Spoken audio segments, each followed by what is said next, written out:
প্রথমে 3 piece bread নিয়ে তার সাইডগুলো ছুরি দিয়ে কেটে নিলাম।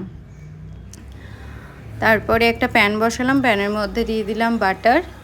বাটারটা কিছুটা গরম হয়ে মেল্ট হতে থাকলো, তখন আমি ওই 3 পিস ব্রেডকে একসাথে বসিয়ে দিলাম। তার উপরে কিছুটা দুধ অ্যাড করে দিলাম। এরপর ভালোভাবে নেড়েচেড়ে সেঁকে নেওয়ার পরে পিঠটাকে উল্টিয়ে দিলাম।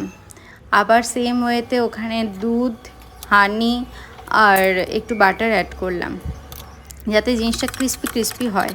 যত বেশি দুধ দেওয়া হচ্ছে তত বেশি জিনিসটা স্পঞ্জি হয়ে যাচ্ছে ভেতরটা, আর খেতেও বেশ টেস্টি। আর এটা বেশ তাড়াতাড়ি বানিয়ে নেওয়া যায়, একদিকে সকালে লাঞ্চে তাড়াতাড়ি আর অন্যদিকে ব্রেকফাস্ট।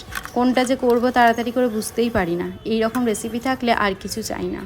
ইটালিয়ান ব্রেকফাস্ট কলকাতায় হচ্ছে ইটালিয়ান সব পাওয়া যাচ্ছে।